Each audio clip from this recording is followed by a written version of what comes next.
Good afternoon, Lisa.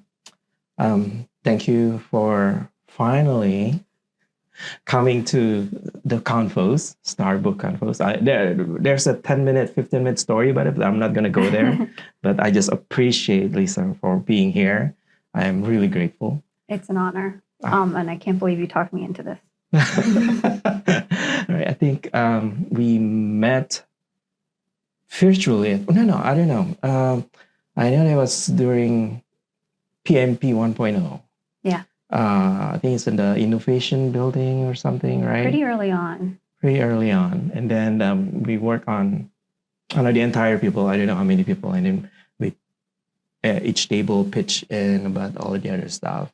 And I think I remember that we shared a commonality about what kind of interest that, what kind of focus that we're interested in. Yeah. And then secondly, and I think my, personally, me will, when I say, oh, I like Lisa. Mm-hmm. When during the Zoom and during COVID, obviously, and George Floyd murder happened. And there were some discussions back and forth about whether we want to cover it or not. And Lisa and I were on the same page. And that's all I want to say about it. and it was great. Yeah, I appreciate you. And thank you. And so, where do you live in Pittsburgh? I like to show my audience usually where things are. So I live in the Mexican War Streets, which is on Pittsburgh's north side, right across the river. Mm-hmm. It's about a 20-minute walk to downtown. And I really love the north side. There's so many hidden treasures over there, in addition to like the things everyone knows about, like the stadiums. It's pretty great to be able to walk to a Pirates game. Mm-hmm. But there's also so many arts and culture places to go over there. I'm showing my audience right now the map. And Mexican North Side is actually inside the central North Side district or whatever. I don't know what it's called. But it's one of the 90 neighborhoods, right? Yeah. We do have a map here on the wall. And I think the Mexican North Side is here. Right? Yeah, it's a historic district. Yeah. The first time I visited it, it really reminded me of New Orleans. And I'm like, I have to live here, but I'm never going to be able to afford it. We actually found one of the most affordable, smallest houses there. So I'm really grateful I did get in. Oh, wonderful. And what year did you move there? I'm terrible with dates. Okay. But over a decade ago. Okay, sorry. Yeah. Before COVID. I mean, Yes. that's all you can say. Before COVID, but that's also unfortunate because to get a really small house that doesn't have a lot of room for Zooms. So I'm squeezed into an old tiny closet. Oh, yeah, we all did. All right. So, so were you born here? I was not. I was actually born in central Pennsylvania, in Juniata County, in a really, really small town. I came here for college, but it was so small that my dad was a dairy farmer when I was growing up. Mm-hmm. And their farm, which he owned with his dad and his brother, they had hundreds and hundreds of acres. But most of my neighbors were Amish and didn't have electricity. So we couldn't have cable growing up because not enough of my neighbors had electricity for them to bring it out that far. And I grew up, I'm Gen X, so that was before a lot of satellites and things were able to be there. So I grew up with 2 channels and very, very small-minded neighbors. So I was grateful to get away to college, and then I just stayed here. Okay. So you were educated, or your major in college was I went to Point Park for journalism and communications. Okay, so what was the driving factor from living in a dairy farm and then with just watch 2 channels, 2 TV channels, and then is it like because I want to learn more, I want to know more, or you were like? A little bit of all of that. I grew up really wanting to be either an artist or a writer. My dream job was writing and illustrating my own books. I got my book. I won a contest in 5th grade and got my book published in a library. And got my name in a card catalog. I was really excited. Unfortunately, somebody stole that book, and then my name was removed from the card catalog, which I'm still upset about. But I've always had that dream to do either something in writing and arts, and I'm grateful I got the opportunity to combine them both. So I went to college really with a determination to be a news reporter. So that's what I went there to study, but I also really suffered from shyness. So like getting up the nerve to interview people, even in college, was really, really difficult for me. But when I was in college, so I loved the news reporting classes, but I also fell in love with graphic design. I started working for the college's literary magazine, started to lay that out, and it was really, I really fell in love with it. So I knew I wanted to do something in publishing. I love the writing side of it. I love the design part of it. So when I graduated college, I looked for jobs that really had both of those. Oh, wonderful. And, I wonder if you can share a hack or like a cheat sheet when you want to interview people. I think we share the anxiety. I'm also anxious when I interview anyone, especially the ones that I never spoke before, right? So do you have any hack that you can share? Actually, I've said this to more introverted interns over the year. What I do, like I tell them, like, you have to just fake it. You have to walk into the room when you're interviewing somebody and just pretend, fake confidence, because unless you show it, unfortunately, I show it a lot. I'm very, very anxious. But they don't know you're anxious unless you tell them. So like just prepare as much as you can and just walk in and knowing that they're just as nervous as you. Yes. I second that. I think the other program that Storyberg has is the live storytelling. And the ringleader, my colleague Pam Monk, asked me to be a storyteller. Like, hey, you should do that too. I was sweating. I was like, okay, where should I look? There are so many eyes. The thing is, I love public speaking if it's a speech and I can prepare. I started a poetry reading group in college. Like I love writing poetry and I loved standing up there and just spouting rhymes out. But I have to prepare and it has to be something that I can do. Not as ease in these kind of situations. Yes. This is why, like when I and Pam and I were crafting this, I was like, oh, please don't make it like mod. We have to remember, like let's make it easy so everybody could do it, like low pressure. And we decided, sure, everybody can just read it. But the most important part is the content. The most important part is the story. The most important thing is for them to actually go through the process of writing things down and actually say it and share it with people. Yeah, what you do is really special. Those events that you have, it's really beautiful hearing people's stories. Everyone has a story to tell, and I really appreciate that you're able to help people, give people the confidence to share it with people because it's really important. Yeah, thank you. And yeah, that's our intent. That if they're no longer afraid in speaking their voice, they can do that for anything. Probably they disagree on politics. I don't know. Yeah, and I think that's part of what drew me to wanting to move away from my small town and try to help tell people stories is because I did grow up watching like my small town was full of racism and I saw the way people discriminated against my mom because she didn't go to church. I wanted to go and I wanted to help amplify those stories and try to make a difference. So why Pittsburgh? Why did you pick Pittsburgh? Because I think there are choices to go to journalism school, right? In Ohio, especially. When I toured places in Philly and Pittsburgh when I was looking for schools. And honestly, when I toured Point Park, which is where I ended up going, there was an abortion protest on the streets downtown. And I'm like, I got to go. This is where I have to go. Yeah, I know. Why is that? Is it because of the people actually doing their civic duties? That's why. All of it. Standing up for it. And it was something that I personally agreed with and didn't grow up with other people feeling the same way. And it felt like this is where I need to be. I think I can see a pattern here. I mean, for the decision that you made years after. Okay, but we're gonna go there. Okay, soon. So on this,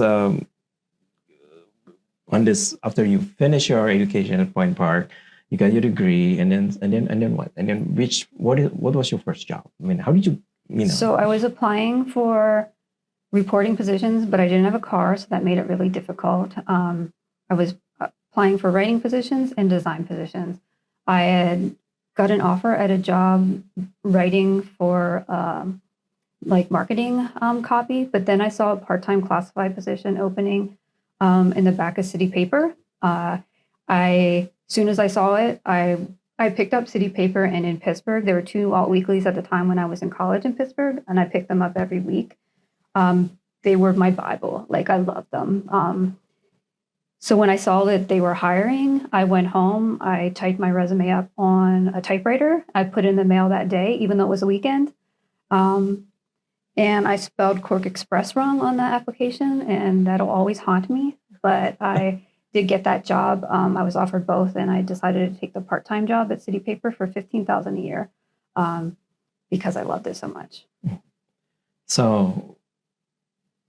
So you have been in City Paper for so many years. Yeah. Yeah. Before my current position, it was my entire career. I had a lot of positions there, so it wasn't doing the same thing. But yeah, I went from pretty much every job you can have there, aside from sales, which I could never be successful at. So yeah, I think I remember I don't remember. I mean, I don't know whether it was the first time or sometimes, like I saw your name. I remember your name is in the graphics or the arts director or something, right? I think when it was Chris Potter was the editor. Okay, so yeah, and then I was like, oh, from graphic, and then you moved to. I think before then there was no LinkedIn, so I didn't know. I could not, be nosy enough, to figure out the background. I actually started at City Paper the same year that Chris Potter and Bill Driscoll both came there. So I was with them from the start, even though we were different departments at the time. So yeah, I got my start in graphic design. I eventually moved up and was art director for over a decade there. And I'll say, like, everything in me, that was my dream job. And I've just had to, tell myself that I'll never have that dream job again. But I'm really lucky because very few people get to say that. It was amazing. I got to hire so many illustrators, so many photographers, work with so many incredible people from across the city. I got to lay out every issue and design all the covers for over 10 years, and it was a dream. Yeah. So I saw that a lot of okay, let me stop myself. Okay, I don't. Okay, I'll go there later. Okay, so when I remember when I was in college, and I enjoyed, just like you said, like the alt-weekly was like a Bible, and for me, it's the first thing, like edition every week, and I grab it, and it didn't matter whether my hands are just going to be black, and they were right. I just remember that I should not be snacking with my hands when I was reading the alt-weekly, but so. Who started that? Do you know? Do you remember? I mean, who started City Paper? Or the weeklies? I mean, why did it exist? I don't know who started the first one, but it was really big underground culture in the 90s. And in the late 90s was really the heyday of the alt-weekly. They were huge. They had so many ads. We didn't have the internet as much as we did then. When I started City Paper, we had one computer at the very front of the office that everyone shared to go check their brand new Hotmail accounts. Or I had Chickmail, whatever you had at the time. We didn't have Craigslist. That was the only place that bars would advertise their shows. Classified section was 20 pages. It was really the heyday, but also it was reporting on really big social justice and news issues that were not getting covered by the main outlets. And yeah, right. I think for me, I pick them up. Yes, usually close to the weekends, right? Usually, what's happening in the city? What kind of things that we could entertain ourselves, as college students. And then I remember that it used to be really thick. I think I remember that back in college we had 2 alt-weeklies. And that's enough, that's enough reading for that's enough reading for several days.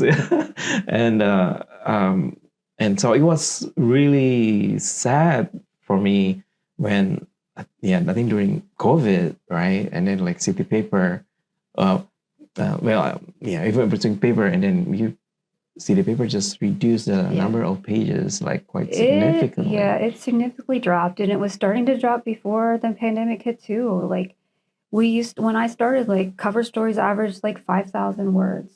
And by the end, like we're lucky if we could fit 1,000 in for a story. The advertising significantly fell. It was just a lot harder. Funding got cut. Like we had our staff size reduced severely. No one who ever worked for City Paper was there because they thought they were going to get a high salary. But people absolutely deserve to be paid more. And over the years, that kept shrinking. And it's really sad.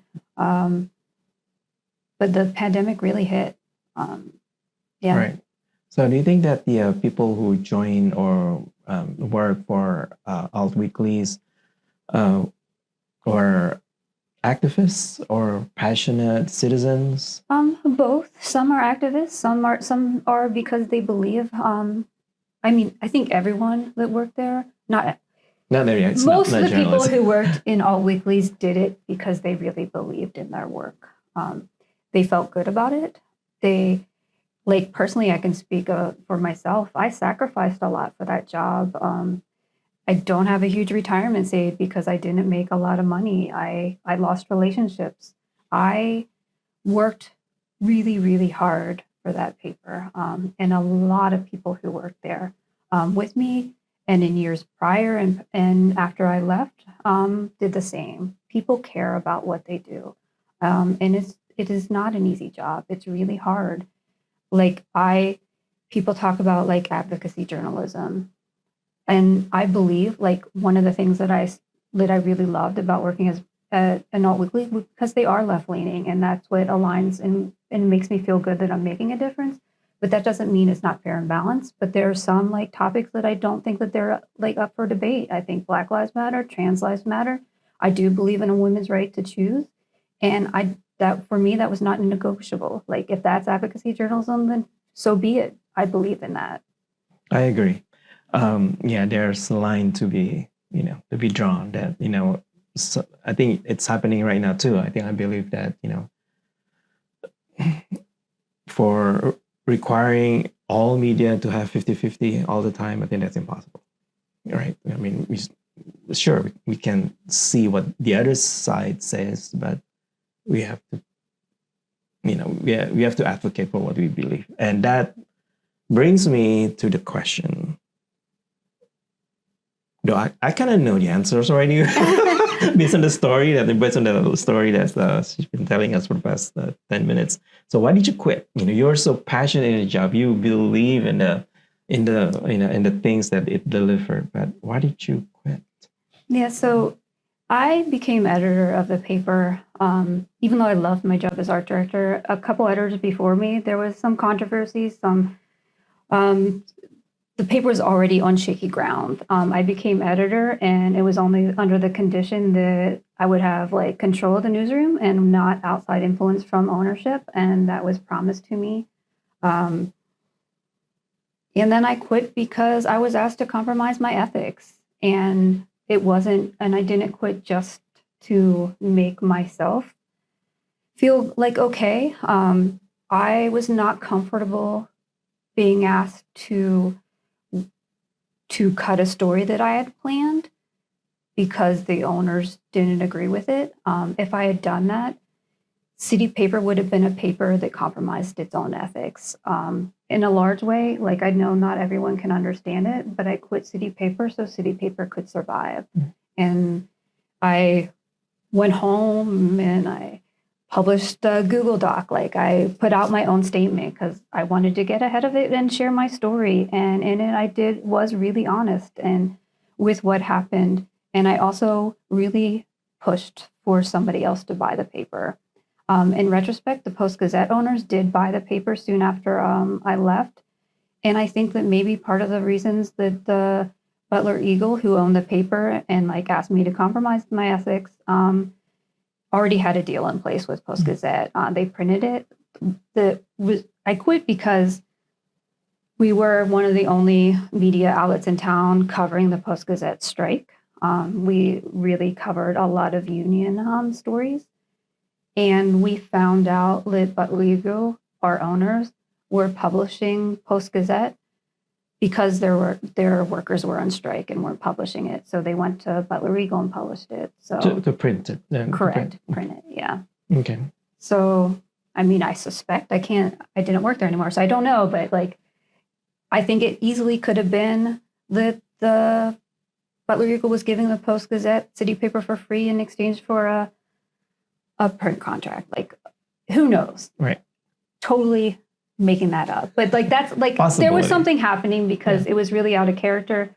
I asked them for a statement and told them I was printing the story that they were printing the Post-Gazette during the strike, and they called me on the phone and screamed at me and told me that if I did that, I was done. So I chose to be done. Wow.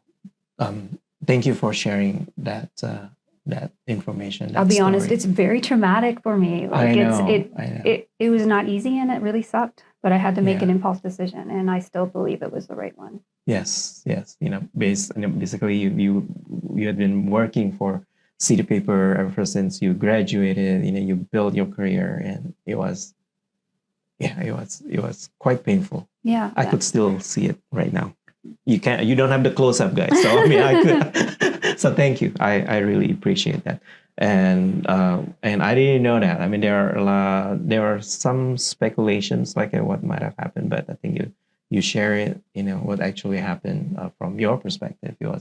That's really good. Yeah, it's unfortunate, but like I care deeply about the paper. I care deeply about everyone worked there before and after me. And yeah.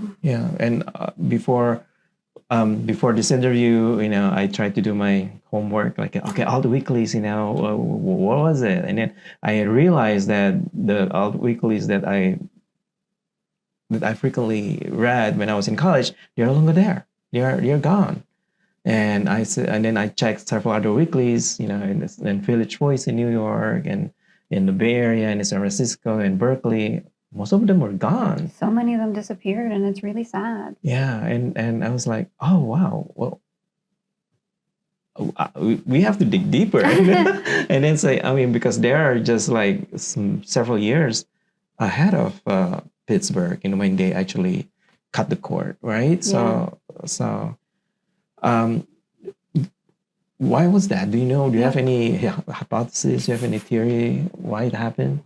I mean, people stopped advertising. That was a huge part of it. Funding. I remember there was controversy about the back page. Oh yeah, a little bit. Yeah. was that a lot of money? I mean, was it like I know Craigslist is one, and then there's the back page. That did bring in a lot of Okay.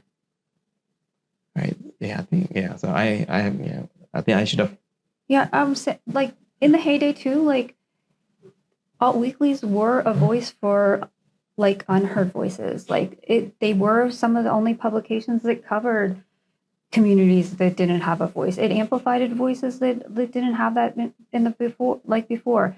Now in Pittsburgh, we do have more publications like Pittsburgh Latino Magazine, and we have Soul Pit, and we have the Courier. We have Cuberg, which is covering queer voices. City Paper for a very long time was one of the only, if the only, outlets that did give a voice for queer voices. All right. And for art, we have Artsburgh. So smooth. I'm playing by the guy, but anyway, okay, guys. So when I saw the first edition, online edition, right, for Artsburgh, and I was like, oh, awesome. And also curated by Lisa, and it's even better. And so what's the story behind Artsburgh? Yeah, so after I quit City Paper, I picked up some freelance projects for a couple months, and I only applied for one job. Like I was really picky. I'm like, I could see the pattern. She's really, a true believer. I really need to find, like, it fulfills me to find work where it feels like I'm making some kind of a difference.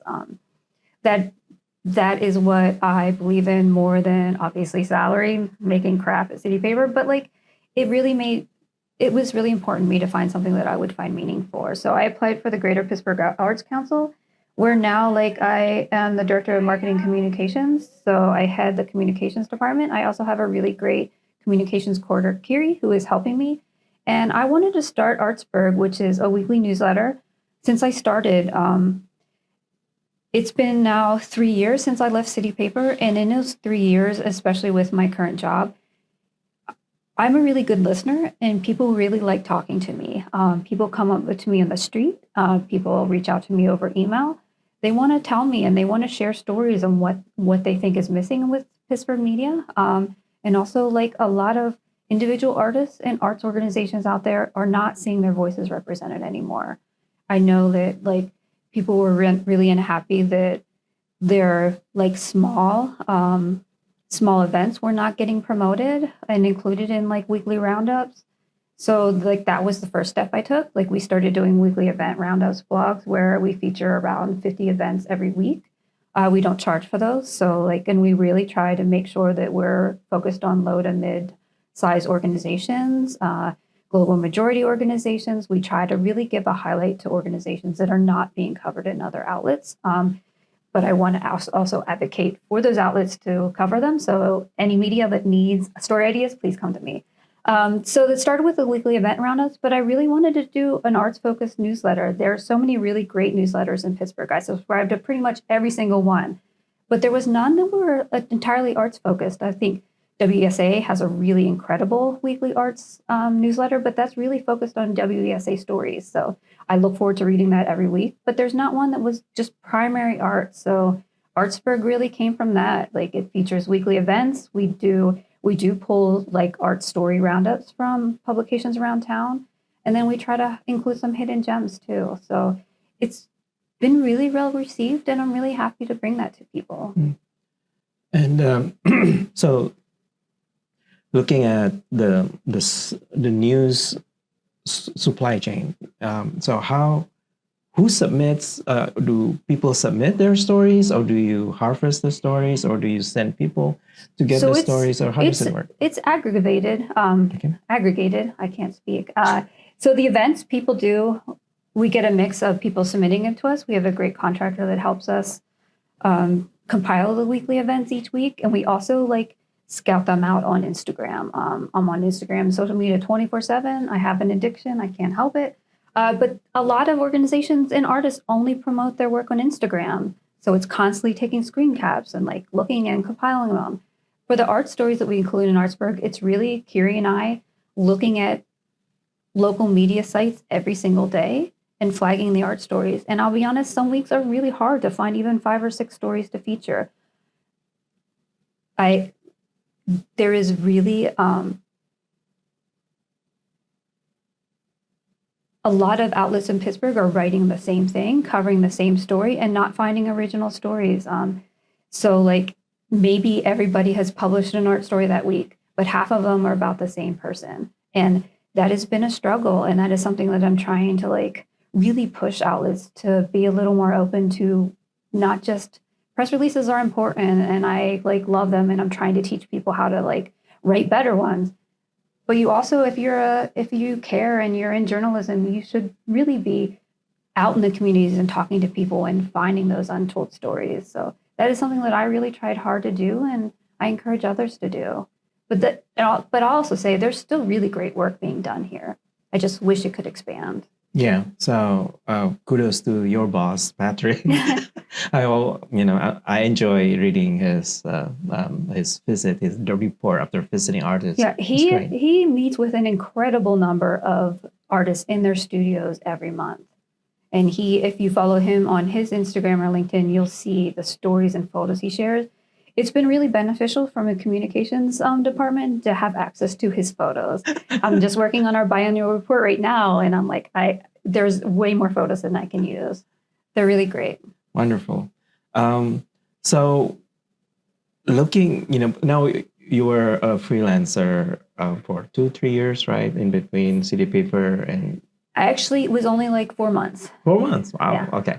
So, but you dealt with the freelancers. You dealt with, and then you got stories, like you said, that people approach you telling their story. So I see that you know both worlds, from the publisher, from the illustrator, from as an artist. Um,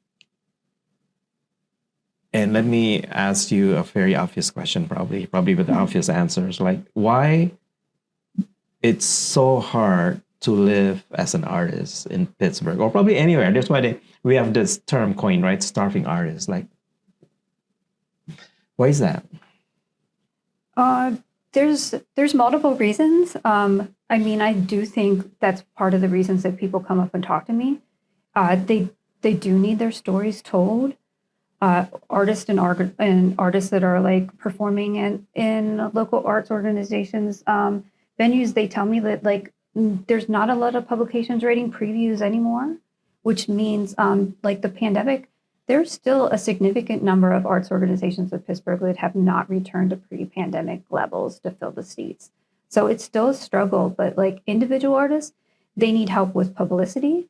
They're being asked to do so much. Like if you're an individual creative in Pittsburgh, you have to do the art, but then also go on social media and constantly create content. So they're being asked to be content creators and marketers and business people. There are some really great free business opportunities that can give a guidance in Pittsburgh, and the Arts Council helps connect creative individuals with that.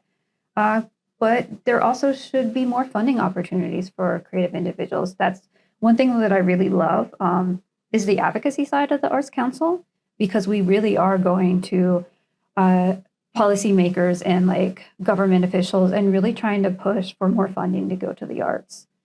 So when you mentioned about funding for the arts, is it at the state level, city level, or how does it work? Local, state, and federal. Like the Trump administration has cut federal funding. I've been tracking Trump's impact for the arts for over a year in our blog. That has been a significant barrier. We have also faced funding issues because of that, like many organizations. Mm-hmm. But like state and local government too, like really there are examples and like you mentioned, Patrick, he's compiling lists of other cities that do put more local funding into the arts. Sarah and Murata announced like a Main Street grant this week, which includes muralists, which I'm really excited about. So there are some things happening, but those are opportunities for more. I think AI has a really big impact on local arts too. Like illustrators are losing work, photographers are losing work. It's really important that if you have the funding, hire a local artist and also reach out to me and I'll recommend some. Awesome. So what about corporations? What about a lot of corporations here in downtown, for example? So do they have any role in this? We do get some, like foundations do give money. Outside foundation, for example, outside, what about I don't know, K&L Gates, the BNY, people. If anyone wants to donate money, let me know. The development side of it is really not my forte. Okay. All right. So what about this coming NFL draft? All right. And yesterday I was talking to my kid or my son, he's an adult, so my son. and I was like, okay, so the people who are going to be storming the city are, jocks. And so how are arts going to be benefited from this NFL draft? I'll say this has nothing to do with the Arts Council, but the Downtown Pittsburgh Partnership announced, I think this week, that it is having small grants for busking opportunities for performing artists. So I was excited to see that. There are organizations are trying to decide, and like I think some media outlets have covered that a little bit here, whether it's worth it to open their doors for those 2 days. So like there are a lot of decisions being made at the Arts Council. Like Patrick was just writing me earlier today. He's like started to compile a list of like all the venues just downtown and Northside alone that people can find and like go to that they might not be aware of. Like beyond the obvious ones like Warhol Museum and Mattress Factory, there's also really great venues just across the river like New Hazlet Theater, Bicycle Heaven, Photo Antiquities. There's so much there. So we're trying to do what we can to share that with folks too. Yeah. And probably also the empty places here in downtown. I don't know how many percentage of empty offices. Probably the at least the first floor, it can be open for artists to show their work. I know that probably the demographic are not quite 100% matched, but if they have nothing to do, I mean, there's also a lot of artists that do create Steelers related artwork. I'm sure. Yeah, but I really hope the NFL draft is an opportunity to introduce visitors to town to what a great arts town we are. Like, we are not just a sports town. Right. Yeah, I remember when I moved to Pittsburgh back in 2010, I saw a lot of a mural, right? And it was great. I've at that point that I have never been to a city where mural was like sanctioned. It was like commissioned. They had the name, the email address, or whatever. It's like even like next to Get Go on Murray in Squirrel Hill, there's a mural. So that's quite impressive. It's the first thing I look for in any city I visit. Yeah. So were they mostly privately funded? It depends. Like, there are a lot, like Shiftworks is a really great local Pittsburgh organization that works for public art and like seeks to get funding for public art.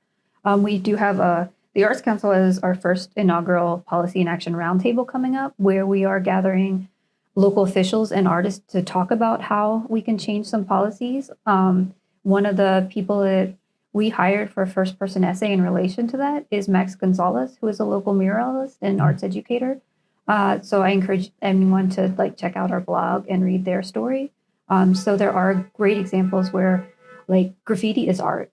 I strongly believe in that, and muralists deserve to be paid for it. Yeah. So if you have a big side of your building that needs it, there are so many people that are worth you paying to do that. So yeah, graffiti and murals improve a city, in my opinion. I agree. And how do people, or how do artists could be GPAC members? Or is there membership? There is a. Funny you should ask. Since I started 3 years ago, and the membership program, we put it on pause because we weren't sure if it was working. So we're just now restarting it. It's currently in a pilot mode, and it's going to have a full public launch in July. For the very first time, we are charging a little bit for individuals, but we really waited and put it at a more affordable, and trying to make sure that that includes really benefits that people can do. And it's about building community. One of the benefits is I just spent a really long time putting together a press packet where I'm trying to teach artists and organizations. I have had a lot of executive directors reach out to me and that don't have a marketing budget anymore. And they need help. So I'm teaching them how to put together a press release, when they should and should not send it. What is a pitch? And here are the list of some contacts for local media folks. So these are the kind of benefits we're working on. Also, it is completely free to be listed in our weekly events, but a member will get a featured listing. So little ways that we can help further amplify it. How you can find it, go to our website, but also come to one of our Creative Hive events. Which is, let me show you on the screen. Creative Hive is back. So when is your next Creative Hive? Oh, before then, what is Creative Hive? So Creative Hive is a free monthly community building event for anyone in the creative field. So that can be individual artists, that can be musicians have showed up, they can be arts workers, arts administrators, people looking to get into the arts. We've had college students trying to find out how to get in there. So it's free. It's held at a different venue each month, and that's so that we don't just bring community together, but we introduce them to venues across town that are options for either renting out the space themselves or gathering. And the next one is actually in a few days. So that one is going to be at, oh my God, I'm just blanking. The Center for Creative Inquiry in CMU's campus. We have ones coming up at City Theater, Pittsburgh Glass Center. Been having it for over a year now. And the one thing that's really great, it's low key, it's casual, there's no programming, people show up, mingle. If you're shy and don't know who to talk to, come up to one of us, we'll have our name tags on. We introduce people, but I have heard so many great stories of people making connections there that have led to paid opportunities. I just got a quote for our biennial report for somebody that reached out to us and said, I attended an event that you had at Ketchup City Creative. I met the owner of Ketchup City there. I am now having a show in March because of that experience. Those are really really rewarding, but also really great opportunities for people to come, and no place is a safe space. We call it a safer space. So but a place where you can come and meet people that are looking for opportunities like you. Arts organizations come, we've had Confluence Ballet come to events, meet people, and have a partnered show. It's a really great place if you're feeling a little lost, or we've had somebody like Barb Grossman, who is an established artist in Pittsburgh. She goes, and she has shared with me, she really loves going and helping people new to the field learn from her experience. So it's a really mix of all demographics, all ages, all races. It's really a great space. How many people usually attend, or how large is the venue? Anywhere from 50 to 100. We were so really great crowd. Yeah. I think I was planning to go last one, and I think my excuse not to go was snow. That's a good excuse. All right. I think for this coming up, I think by the time we publish it, it was already in the past. So what about the next one in March? Do you have that plan already? Good thing I brought my laptop. Because it just broke.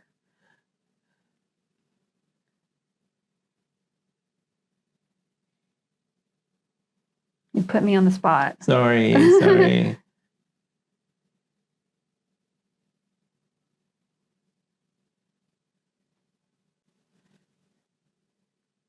So March is going to be at the International Sculpture Center Gallery in Lawrenceville, which is really amazing because it's a space that I've never been to. So I meet new people every month, and so I'm really excited to check out that venue.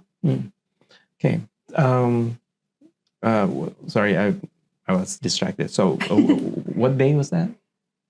March 31st. March 31st. So it's usually the last Tuesday of every month from 5:30 to 7:30. Okay. People can just stop in. They don't have to stay the whole time if they want. But yeah, free drinks and snacks too. So. All right. What drinks? February's is sober event because it's on CBU's campus, but most of them we do provide free alcohol too. Listen to that, guys. Especially with this end of March, we're gonna make it. So when this podcast drops, you have time to visit. So for this Creative Hive, do you have any goal? Do you have any, KPI? Do you want to measure? Do you measure the success, or is it just hang out? The goal is to help people, is to make connections and try to connect people that are seeking similar opportunities. If we've had people come that are looking for jobs, if we know somebody that's hiring, we try to make that connection. Artists meet each other, creatives meet. I love to talk to people about how to promote their events when I'm there. We like to talk to them about Artsburgh. We do have we started this last year. We have 15 minutes break during it where we do provide a microphone and invite people to share their story. We call it share outs. And people are sharing really incredible stuff. Wonderful. So it's a really great place to go if you need stories, but to meet new people and find it's amazing. I said this about my job at City Paper too. I learned something new every week I work at City Paper. I'm so grateful that I got a job where I get to do the same thing. There's so many incredible creative individuals and artists out there. I want to introduce everyone to everyone, but I can't. But I mean, I wish I could feature all of them in our blog in Artsburgh every week. I do what I can, but that's one of the large reasons that I'm pushing local media to do a little better and expand, because there are so many untold stories out there that really deserve to be told, and I'm going to do whatever I can to help. When you mentioned that, honestly, for me personally, let her do her stuff. You guys, other media, no. just let Artsburgh, monopolize this. She's at it. She's good. So Artsblog, what does it do? So Artsblog is where we post all of our weekly events. So every week we'll have a weekly event. Every month we have a weekly jobs and opportunities roundup. I spend an insane amount of time looking for jobs and opportunities across every little place I can. Okay. Like I personally curate that. We do get some submissions for people, so I'm showing this, by the way, to the audience right now on the screen. We encourage people that are hiring to send us their job openings. We do require that we list salaries because we also advocate for equitable hiring practices, and we want artists to get paid. I look, if I'm sending an opportunity, like a call for artists, if you want to submit your work for a gallery or a contest, it cannot require unpaid labor. So like I make sure that all of them are like fact checked before we include them in the blog. And that is by far our most read blog every month. And people like are really seeking opportunities. I know so many great people that have been looking for work. It's hard out there right now. So we're doing what we can to make sure artists find work and are paid. Yeah, and then we also include like news updates. You'll see like the Building Fair Future for Freelancers is where another equitable hiring practice that we're working on with the Equity Impact Center. Mm-hmm. So yeah. Wonderful. This is great. And do you update this every week, every month, or how does? Yeah, if you come, like there's something new at least every week, and that is something that I'm hoping we can keep growing. Okay, and you mentioned that this is mostly written by you? Me, Patrick, and Kiri are comms coordinator. So yeah, we all work together, and we do have we have 4 first-person essays coming up for that Policy and Action Roundtable. We have the one by Max Gonzalez that's already published, and then Jessica Moss has a really incredible one up there now. And then we have Sally Ann Klutz from Shiftworks coming up. And then Noelle Rizzo, which is an artist that I would really love people to read because she came here to Pittsburgh to start something up and ran into obstacles and ended up leaving. So. Oh, wow. Yeah. Okay. And do you want to spill why the person left? You're going to have to read the first person. And I knew it. I'm just wondering, like there's a show coming up in Frick Museum, I think, Louis Hine. Are you guys going to cover that?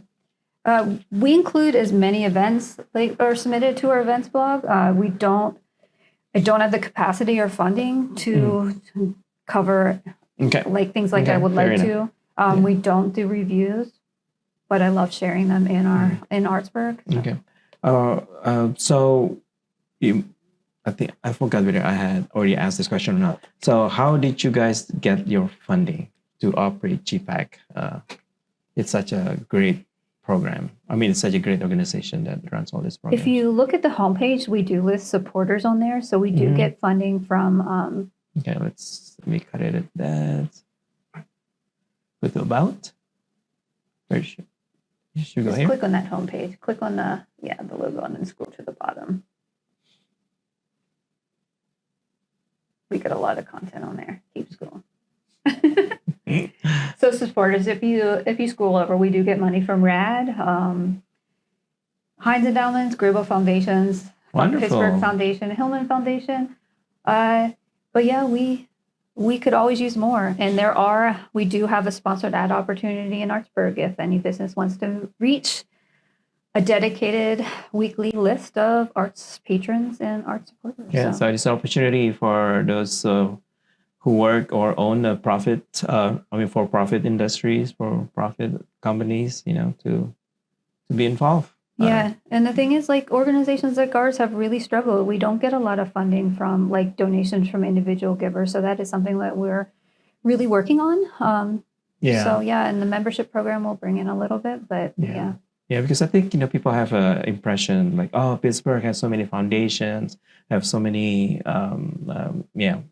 old money to be given to all this nonprofits, to this, or all this community organizations, but no, not really. No, it's tough. There's very limited money out there, and we need funding so we can help advocate for other organizations across town, which also need funding. Something I hear a lot is people really getting stressed out that funding is going to organizations like ours, which goes to arts administration, but it's really important that we advocate that arts administrators should get paid, but so should the individual artist. And like, instead of like saying, no, money shouldn't go to administration, it should go to administration and it should go to the individual artist. So it's something that I'm really really, I think find is really important. So like, I really am in favor of more money going to the arts. I wish we could do a lot more. We're doing as much as we can. And there's always room for everyone to grow. So I agree. Thank you for that. And is there anything else that you can share with us on this page, on the GPAC page?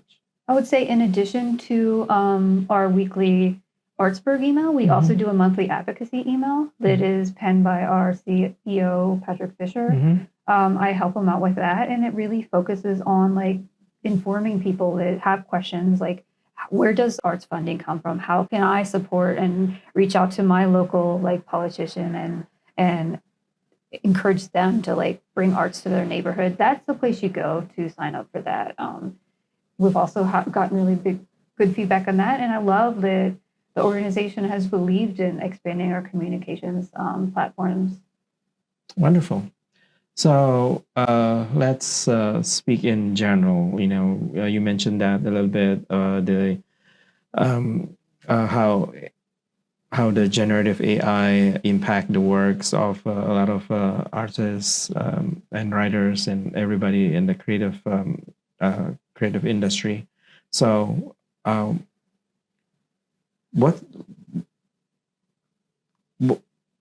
do you foresee this AI in the future? How is it going to impact both arts and as well as journalism, because you are also part of that? I mean, that is one thing that I do not, I miss my old job a lot. Like, I really loved it. I do not regret being an editor at this time and would have to deal with figuring out whether writers were using AI. That I think would be really, really challenging. I will admit, I use ChatGPT. Like, I don't use it to write something, but I'll use it to edit something. I'll use it to like draft some ideas for things. I think it can be a really valuable tool, but I don't think it should replace human work. We do have a couple AI initiatives at the Arts Council, including the little chat bubble that you see in the right corner. That is from a Pittsburgh organization, Skilly. It is AI. It's generative tool, but like, we have manually put in a lot of staff hours behind the scenes, putting in questions and trying to make it work. Not everyone agrees with it. If you don't agree with it, don't use it. Like, I do think that there are tools that you can use, but I do not think it should replace artist work. I don't think it should replace artist work or writer's work. And it's really important. And I hope that the Arts Council, which it currently does, continues to advocate for that. So what do you think about the future of journalism in general? If you're looking at the state of Pittsburgh media right now, I'm a little worried. I think it's fractured. What do you mean fractured? I think it's fractured. I think it's very segmented. I think there are a lot of incredibly talented journalists in Pittsburgh, and they're doing great work. But there's so many tiny outlets. A lot of them, like I said, are covering the same things. There's not funding to support them. I think I would love to see some support go to organizations that are doing really great work and giving them the opportunity to expand.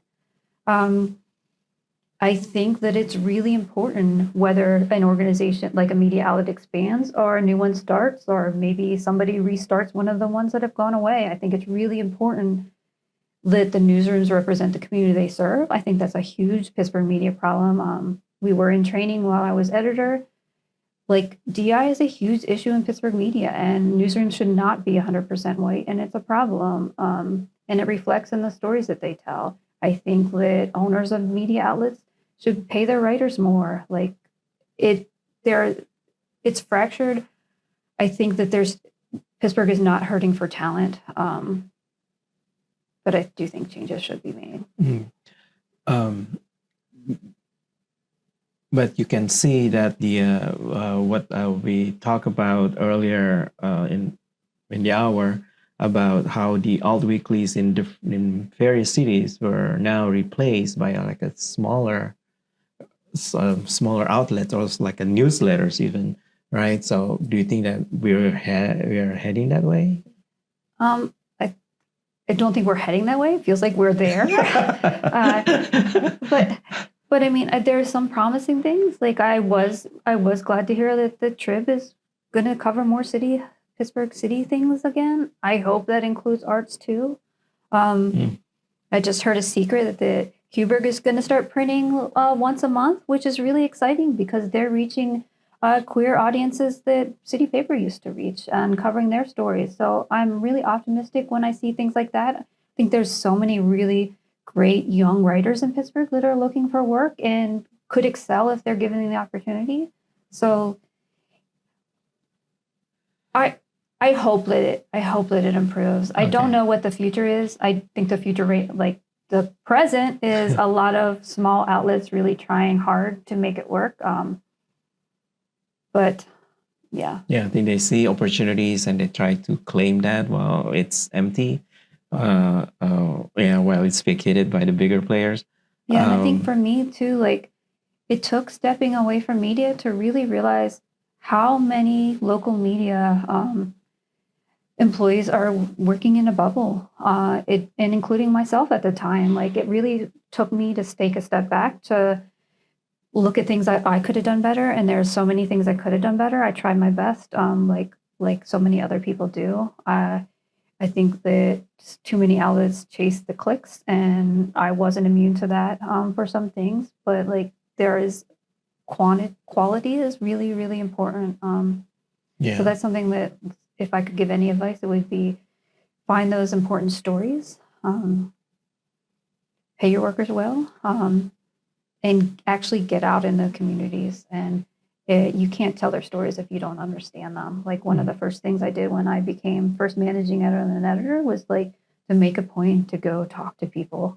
Why aren't you reading us anymore? And what can we do better? And I think I learned a lot from that. I was really excited for one to see public sources having community listening sessions. I think that's really important. I hope other outlets like show up and attend those.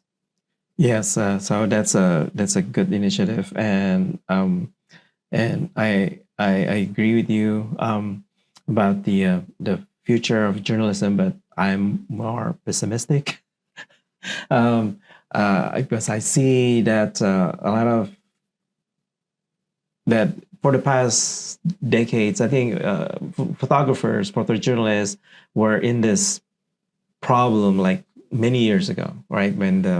Especially when people were asked to shoot digital, for example, from analog, and there was already a big uproar. And then when they're shrinking, when there's a video, and still one person has to do both. And a lot of things changed the way the photographers did their business. But then I think both industry must say that they're trying to solve their problems within the bubble, right? And I think we need to invite other people from outside industry, or probably even better, the customers or those who are actually I don't know, who actually put the money, probably pay the advertisers or whatever, right? To be involved in how they want to see it. Yeah. But unfortunately, of course, right, sometimes that could be similar to clicks, right? Because if we measure our success based on number of clicks, then only certain stories will be covered. And while some other stories, mostly the BIPOC stories, are just going to be neglected. Yeah, it's challenging. And I faced that at City Paper when I was there. And also, like I said earlier, people talk to me. A lot of people have told me that they gave up on local media years ago. Like the recent, things that the news that has happened, like in recent months with closures, that's not something new. Like Pittsburgh media has been in trouble for a long time. And that's not the fault of necessarily people working at publications now. It's like, it has been changing. And it's looking back at when the Black Lives Matter protests were at their height, we were one of the outlets that kept covering it, even when people said, why are you still covering these protests? No one else was, and their stories were still important to be told. And the care and how you intentionally do report on those stories, and it's important. At that time too, protesters were blocking cameras from the Post-Gazette. Like they were not letting people into the space, but the photographer that we had at City Paper at the time, Jared Wickerham, made time to talk to people and like treat them as human beings. And that's why like he got so many great photos, because he was a trusted. Right. So I think that keeping that kind of stuff in mind is really important. Yes.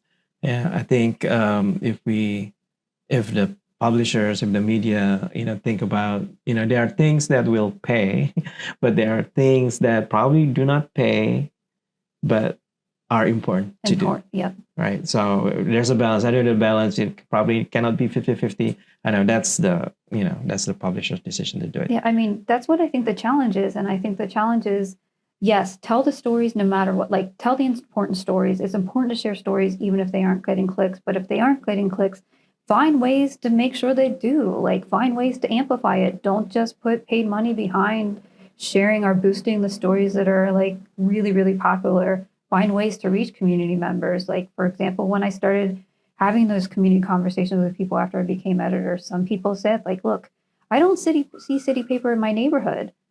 So talk to the distribution editor and get him to get the papers in more neighborhoods so those stories are read more widely. And you can do the same for internet, like share it out in like do targeted messages. Don't just speak to your own audience. Find ways to build your audience. So right. And I think that is the key, that you don't just speak to your existing audience. Don't just hear your own voice in a very close, I don't know what it's called, chamber, right? Oh man, it's late. Okay. The echo chamber. The echo chamber. There you go. Right. So get out of your social media and your Instagram and Facebook, because you only hear what you want to hear. So let's support arts and journalism, and we can make Pittsburgh better. Yeah. All right. Thank 100%. You for being here. And as I promised, it's relax, right? Yeah. Thank you. All right. Thank you.